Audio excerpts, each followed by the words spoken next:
Hello NEET aspirants, I hope आप सभी की पढ़ाई बहुत अच्छे से चल रही है। और जैसा कि हम सभी जानते हैं कि नीट एग्जाम बहुत पास आ चुका है और आप सभी स्टूडेंट्स अपनी प्रैक्टिस में बिजी हैं।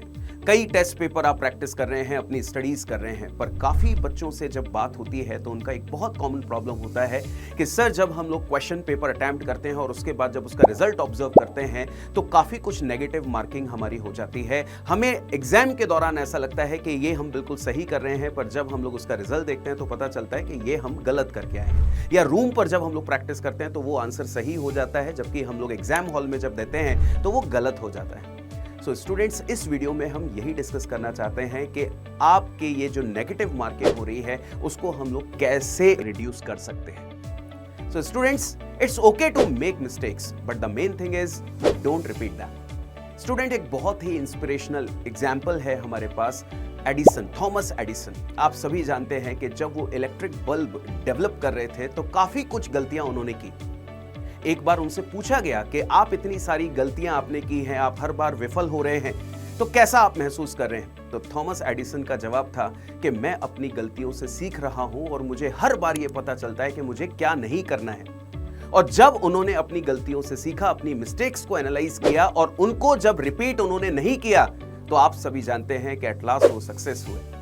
सो स्टूडेंट्स, ऐसी ही काफी कुछ मिस्टेक्स होती हैं जब ड्यूरिंग द एग्जाम, जब हम उसको पेपर को अटेम्प्ट करते हैं तो हम करते हैं। वो सारी मिस्टेक्स हम लोग डिस्कस करने जा रहे हैं, तो let's take one by one. सबसे पहली मिस्टेक जो हम लोग करते हैं वो ये होती है कि हम क्वेश्चन को ढंग से नहीं पढ़ते हैं। जैसे कि which of the following is true या which of the following is not true, या जब हमारा कोई क्वेश्चन बेस्ड होता है किसी डायग्राम पे तो हम ऑब्जर्व करते हैं कि डायग्राम की लेबलिंग हमने अच्छे से नहीं पढ़ी, इसलिए हमने क्वेश्चन गलत कर दिया।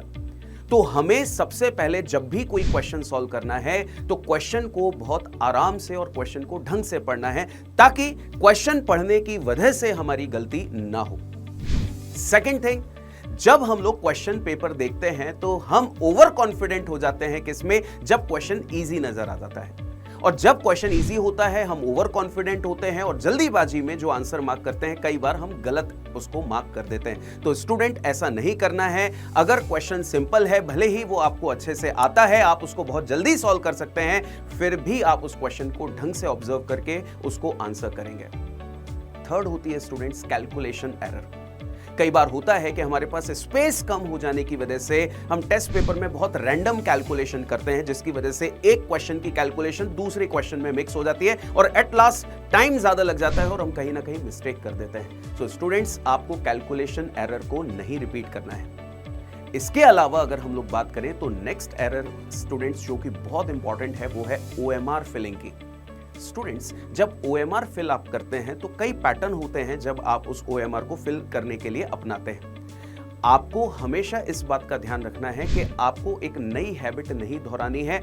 आप जैसा OMR फिल करते आए हैं अब लास्ट टाइम में आपको वैसे ही फिल करना है। बट मोस्ट इंपॉर्टेंट थिंग, कई तरीके होते हैं, जैसे कि ये टेस्ट पेपर है, आप चाहें तो 2 पेज के क्वेश्चंस को सॉल्व करके OMR फिल कर सकते हैं, या फिर आप एक सब्जेक्ट को कंप्लीट करके OMR फिल कर सकते हैं। ये तरीका सबसे बेस्ट होता है। स्टूडेंट्स, एक और एरर जो हम लोग जनरली करते हैं वो होती है गलत फॉर्मूला अप्लाई करने की, या फिर एक जो एरर होती है उसको ऐसा बोलते हैं कि हमें ऐसा लगता है कि हम बिल्कुल सही कर रहे हैं पर एट लास्ट वो आंसर गलत हो जाता है, मिसमैच हो जाता है। तो स्टूडेंट्स, भले ही हम लोग एग्जाम में एक क्वेश्चन कम करें, पर जितने भी क्वेश्चन करें वो सब सही होने चाहिए, क्योंकि नेगेटिव मार्किंग करने से बेटर है कि आप उस क्वेश्चन को छोड़ दें। कई बार क्वेश्चन को छोड़ना भी हमारे लिए बेटर होता है। तो जब भी आप अपने क्वेश्चन पेपर को अटेम्प्ट करते हैं, अपना रिजल्ट देखते हैं, तो आफ्टर एवरी टेस्ट, अभी हमारे प्रैक्टिस टेस्ट सभी के चल रहे हैं, तो आफ्टर एवरी टेस्ट आप सभी को अपने टेस्ट को एनालिसिस करना है। और एनालिसिस के दौरान आपको यह चेक करना है कि अगर आप कोई क्वेश्चन गलत करके आए हैं तो उसके पीछे क्या कारण रहा है। आपने क्वेश्चन को सही नहीं पढ़ा, आपने कैलकुलेशन एरर कर दी, OMR गलत फिल कर दी, लेबलिंग ढंग से चेक नहीं की, तो इन सभी एरर्स को आपको नेक्स्ट टेस्ट में रिपीट नहीं करना है। और जब आप उनको रिपीट नहीं करोगे तो ऑब्वियस सी बात है कि नेगेटिव मार्किंग कम होगी और आपके जो नंबर्स हैं वो लगातार बढ़ते जाएंगे। आप में एक बहुत अच्छा कॉन्फिडेंस डेवलप होगा और जब मेन एग्जाम नीट का होगा तो डेफिनेटली आप उसको क्रैक करेंगे। So students, wish you all the best, good luck.